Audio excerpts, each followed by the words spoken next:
WhatsApp Inspirasi Sabda Gereja Kristus Raja Paroki Baciro.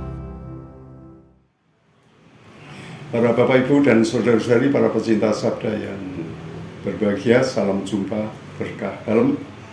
Semoga Anda sekalian dalam keadaan sehat, penuh semangat, dan terutama saling menyemangati.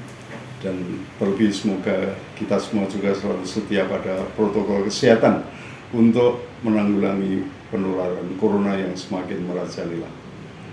Marilah kita menghadap Tuhan untuk mendengarkan sabdanya.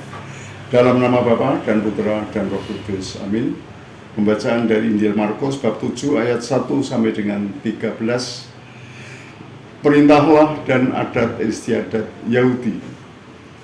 Saya bacakan mulai dari ayat. Karena itu orang-orang Farisi dan ahli-ahli Taurat itu bertanya kepada Yesus, "Mengapa murid-muridmu tidak hidup menurut adat istiadat nenek moyang kita, tetapi makan dengan tangan najis?" Jawabnya kepada mereka, "Benarlah nubuat Yesaya tentang kamu, hai orang-orang munafik.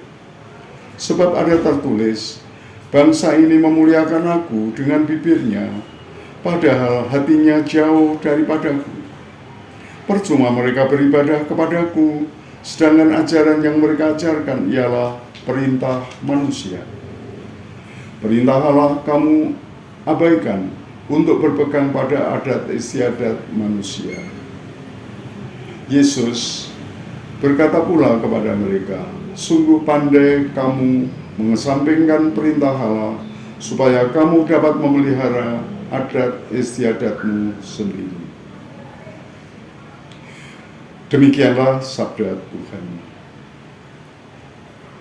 Bapak, Ibu, dan Saudara yang terkasih di dalam Tuhan, kita mengenal bangsa Yahudi sebagai bangsa yang adat istiadatnya sangat kuatnya.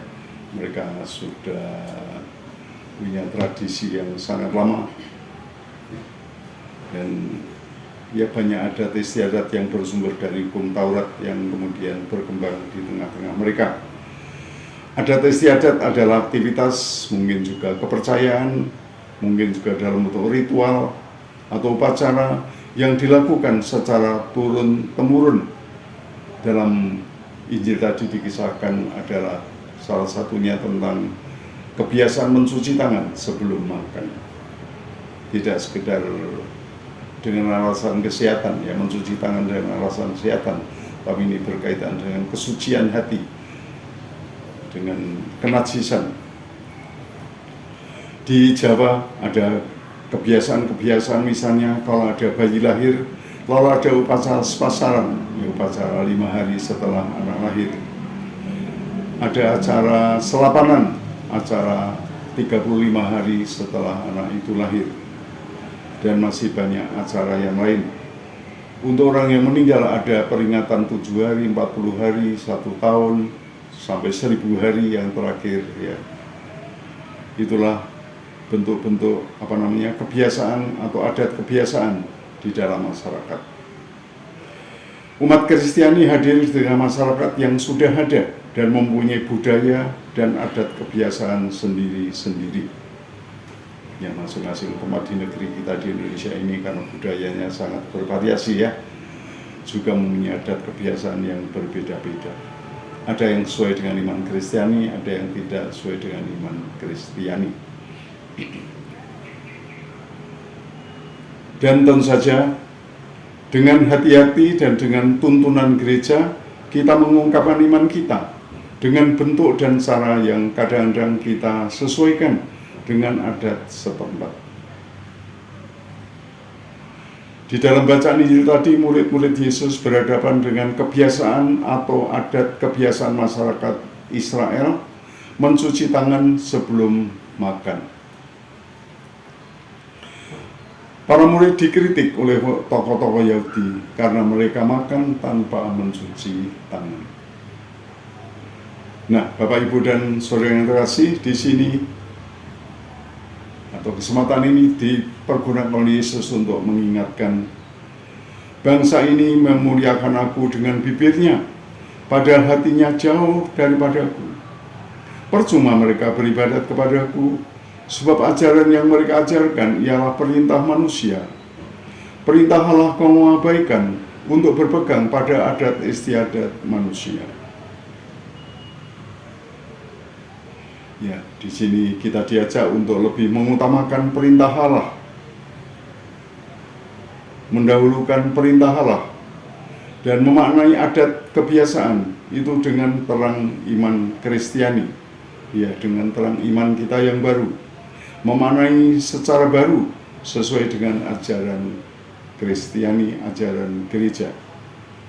Ketika ketentuan adat itu tidak sesuai dengan perintah Tuhan, maka tentu saja kita harus meninggalkannya. Semoga sebagai umat Kristiani kita juga semakin berakar di dalam budaya masyarakat kita. Kita semakin berakar di dalam budaya setempat, sehingga dengan demikian kita juga lebih memasyarakat, lebih dekat dengan warga masyarakat yang lain, dan semakin mampu mengungkapkan iman kita itu dengan cara dan semangat yang sesuai dengan budaya setempat. Semoga dengan demikian kita tidak menjadi orang asing di negeri kita, di tengah-tengah masyarakat kita. Sebaliknya iman kita juga semakin berakar dalam dan akhirnya juga sungguh-sungguh meresap di dalam hati sanubari, memberi warna, memberi bentuk, memberi arah kepada kerohanian kita. Kemuliaan kepada Bapa dan Putra dan Roh Kudus, seperti pada permulaan, sekarang, selalu, dan sepanjang segala abad. Amin. Tuhan bersamamu. Ya Tuhan, berkatilah saudara-saudara kami ini yang telah mendengarkan sabda-Mu ini dengan berkat sukacita, kesehatan, kesejahteraan di dalam kehidupan mereka, dalam nama Bapa dan Putra dan Roh Kudus. Amin. Terima kasih Bapak Ibu sekalian. Selamat berkarya, Tuhan memberkati. Amin.